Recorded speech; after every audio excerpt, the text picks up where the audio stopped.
Hey there YouTube, AJ here, and I am super stoked to share this video with you. Why? Because it's a project I had a lot of fun building and I think it turned out super cool. What is it, you asked? Well, you already know what it is if you saw the thumbnail, but hey, it's my retro DIY arcade cabinet that I built to hold my TV in my office. But before we take a tour of the cabinet and show you all the details of it, let's go back in time and take a quick look at how I actually built the cabinet. I started out by going to Home Depot to get a sheet of 3/4 inch plywood. I had them cut 2 foot off of the length and then cut the remaining 6 foot section into two 18-inch wide pieces to make it more manageable to transport in my Jeep. On one of the 18-inch wide by 6 foot sections, I laid out the side profile and test fit it in my office. Satisfied, I used it as a template to cut the other side. Then using 2x4s, I started adding inner structure to the cabinet as well as adding the main back panel. With the base cabinet stable now, I figured out my TV mount. Now that the design was established, it was back out to the garage to finish the structural support and start fitting all the panels.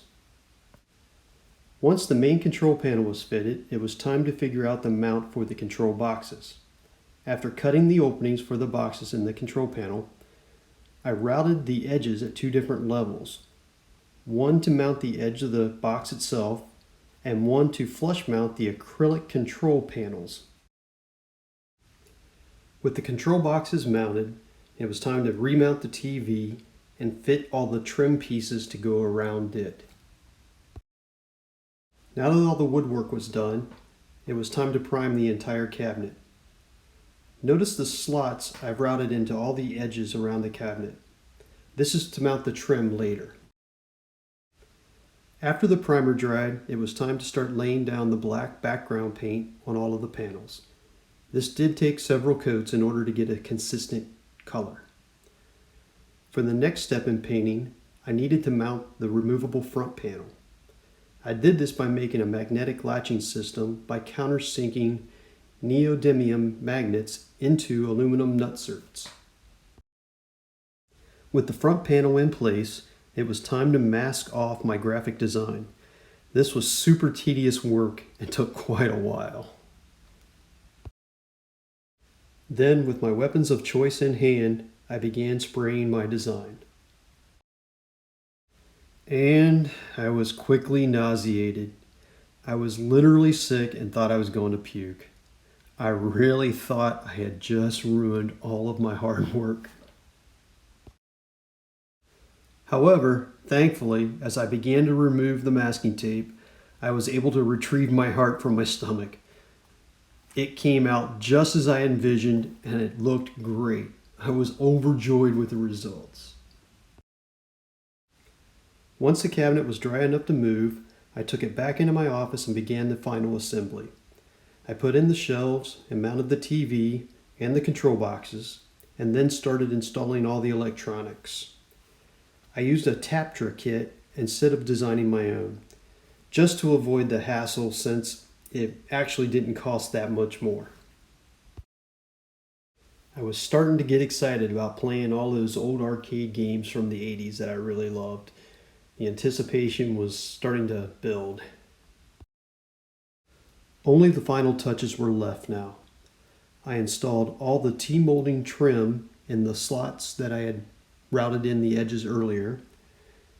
I put in the marquee and light in the box above. And I made up some fun how to play labels that give the machine an authentic 80s type of vibe. Okay, now that you've seen a little backstory on how it was made, here it is.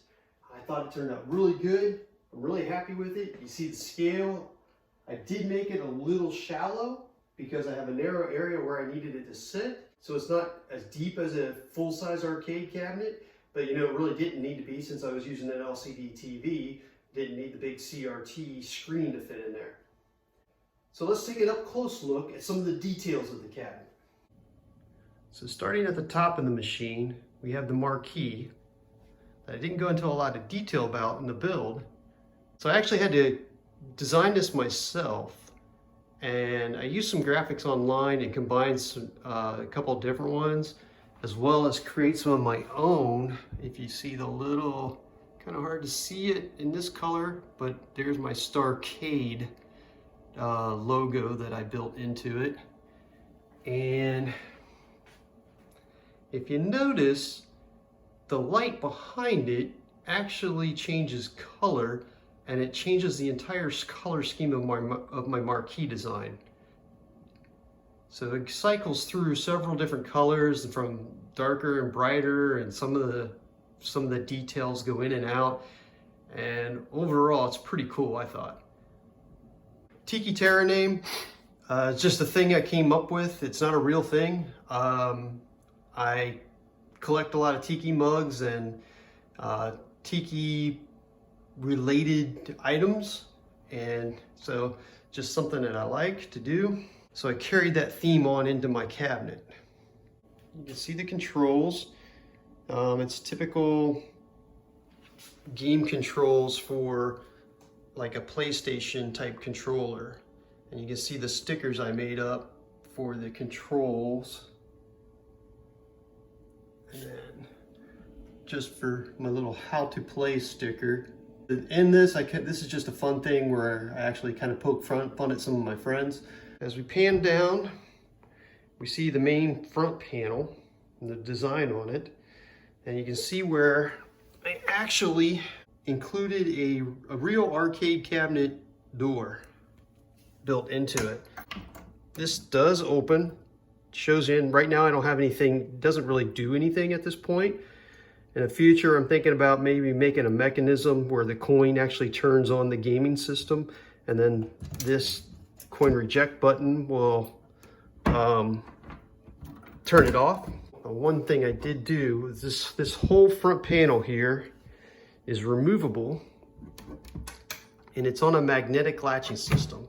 I have opposite attracting magnets in the top of the cabinet frame, and then in the opposite magnet in the panel itself. And so when it just goes in and latches. Looking at the side of the cabinet, you can see my design that I laid in on both sides. I was going for like a retro tiki look thing to go with my marquee.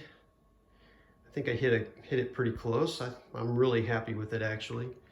I did talk about in the build video how I routed all these edges with a slot in them to add this T-molding all the way around the cabinet. I wanted to make it as true to the 80s arcade type items as I could. So overall, I am very, very pleased with how it turned out. I chose to make the whole panel removable versus hinged because of where it sits in my office. I don't really have room for it to make it a door. But if you remove the panel and look inside, you can actually see I made it for different gaming systems. The TV is driven by a Fire Stick. Everything goes through this HDMI switch. Built-in power supply into the cabinet as well. Down here on this shelf I have my PS4, my retro Atari system I can play through here, a DVD player, and down in the bottom right now I've got some DVDs and games that are stored down there, as well as my controllers for my Atari and my PS4s in there. And then up in here, that white box is the Tapdra computer that drives the retro arcade system. And there's also a sound bar in there to boost the sound level if I want. One of the little details I did in here, I used the orange T-molding trim on the front edges of all my shelves as well, just to carry the theme from the outside to the inside and finish those shelf edges. Not necessary, but I thought it added a nice look to it. But I know the question that you're all asking now is, how does it play? Well, let's find out. Wait a minute, this doesn't feel right. It's too light in here.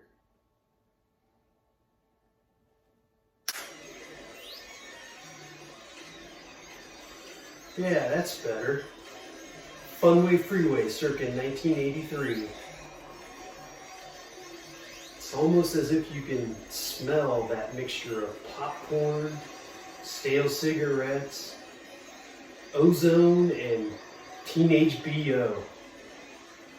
It's almost like I'm there.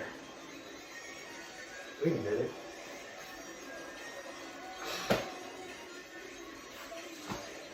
Almost. Anyway, let's turn on the cabinet and arcade it up.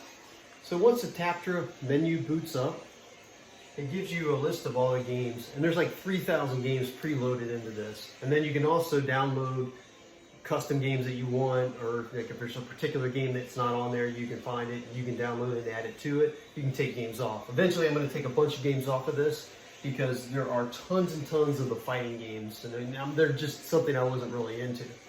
So anyway, you can go scroll down through the entire menu to find the game you want, or it does have a search feature so you can type out a name of a game and find it. Sometimes the names are kind of weird, like Space Invaders isn't called Space Invaders, it's Invasion something. So I think it's probably because of copyright laws for some reason. But some of them are exactly the same, like Galaga. You can also, it has a recent game category, a list of like 10 to 15 games here that you've played recently. So if you're playing a lot of the same games over and over, you can get to them really quick. So let's start off with the classic.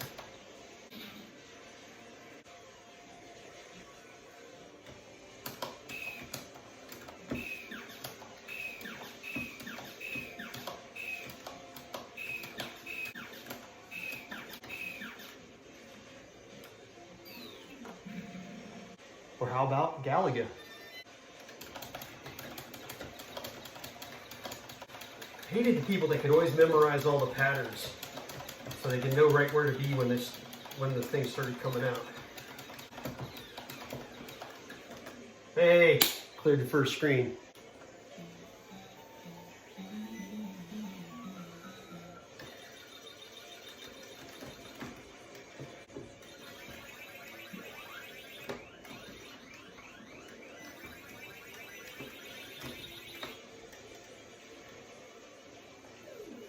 Does anybody remember elevator action?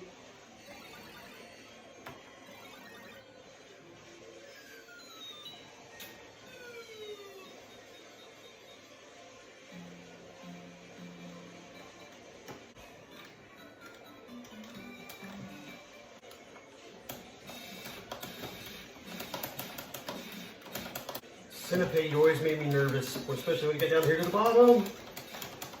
It's respawning.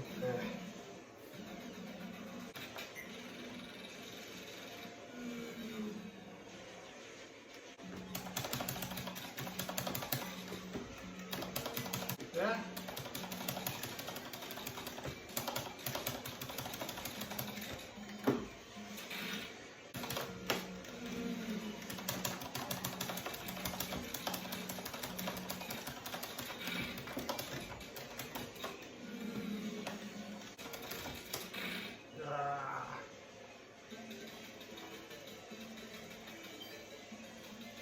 Alright, so that's some of my personal favorites.